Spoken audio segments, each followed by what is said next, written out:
Hey guys, welcome to today's video. Well, in today's video we are going to talk about the main aircraft, the MH370. The aircraft was a Boeing 777-200ER, which was operated by the Malaysian Airlines, and last made voice contact with the air traffic control at 1:19 MYT on 8 March 1719 UTC 7th March. When it was over the South China Sea, and that was the last contact that they had. Less than an hour after takeoff, it disappeared from the air traffic controllers' radar screens at 1:22 MYT, but was still tracked on the military radar as it was deviated westwards from its planned flight path and crossed the Malay Peninsula until it left the range of the military radar at 2:22.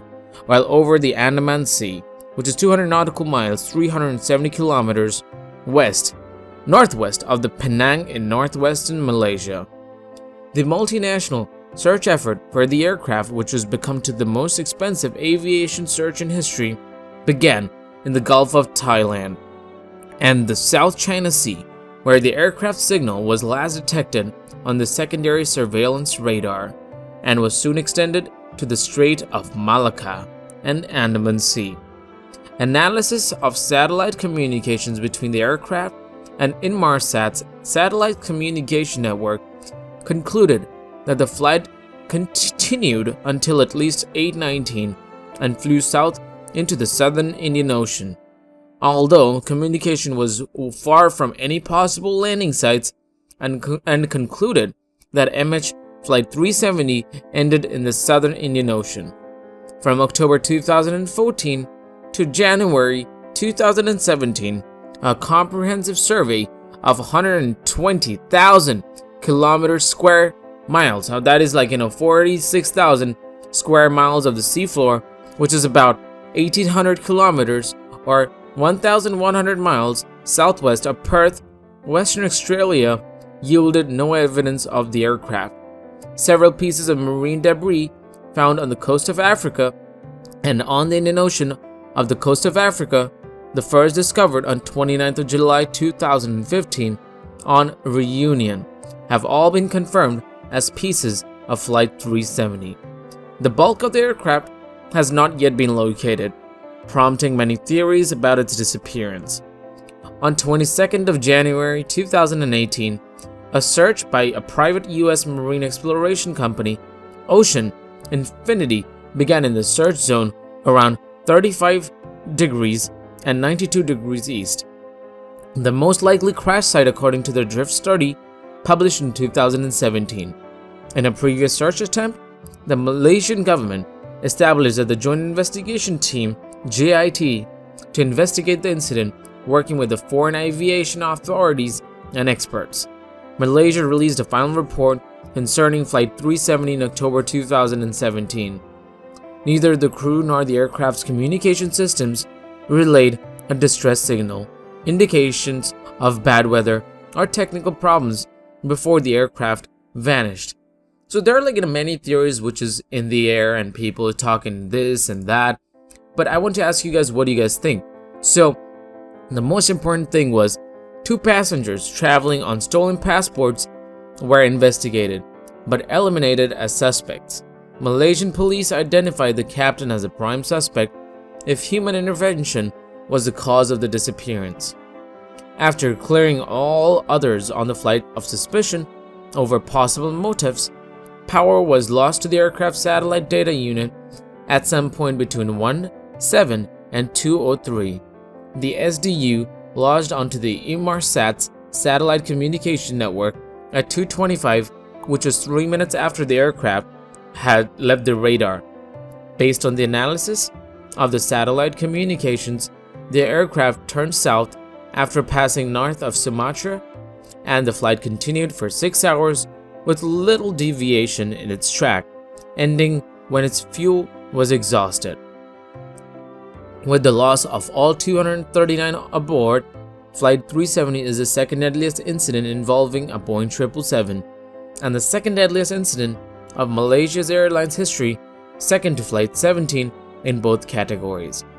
Malaysia Airlines was struggling financially a problem that was exacerbated by a decrease of the ticket sales after the disappearance of Flight 370 and the downing of Flight 17. The airline was renationalized by the end of 2014. The Malaysian government received a significant criticism, especially from China, for failing to disclose the information promptly during the early weeks of the search. Flight 370's disappearance brought to public attention the limits of the aircraft tracking and flight recorders, including the limited battery life underwater, locator beacons, an issue that had been raised about 4 years earlier following the loss of Air France 447, but had never been resolved. In response to Flight 370's disappearance, the International Civil Aviation Organization adopted new standards for aircraft positioning and reporting over open ocean, extended recording time for cockpit voice recorders, and starting from 2020, the new aircraft designs will be required to have a means of recovering the flight recorders or the information they contain before they sink into the water. Aircraft. Now let's talk about the aircraft. So the flight was a 370 and was operated with a Boeing 777-2H-6ER, serial number 284220 and registration 9MMRO. It was the 404th Boeing 777 produced and was first flown in May 2002. So I mean, it had a really clean record, I would say, if you think about the years, and it was a fairly young aircraft and was delivered new to Malaysian Airlines on 31 May 2002. The aircraft was powered by two Rolls-Royce Trent 892 engines and configured to carry 282 passengers in total capacity. It had accumulated 53,471 hours and 7,526 cycles of takeoffs and landings in service and had not previously been involved in any major accidents.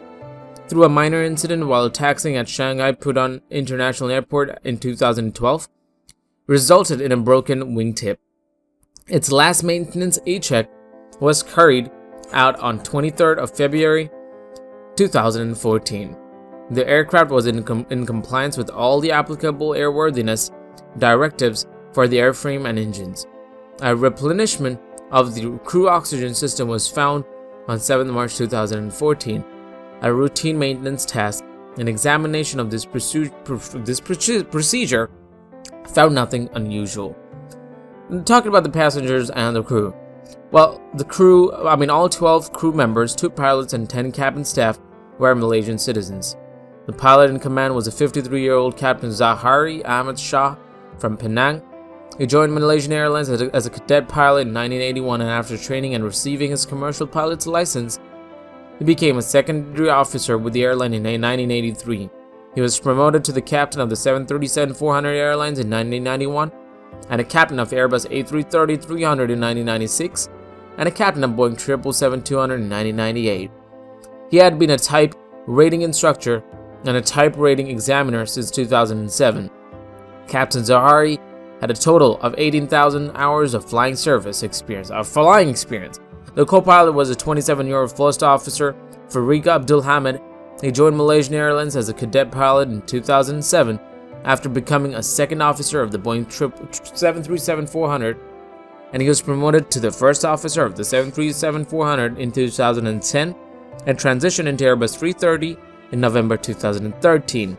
He began training as a first officer in Boeing 777-200, and Flight 370 was his final training flight, where he was scheduled to be examined on his next flight. First Officer Fariq had accumulated 2,700 hours of flying experience.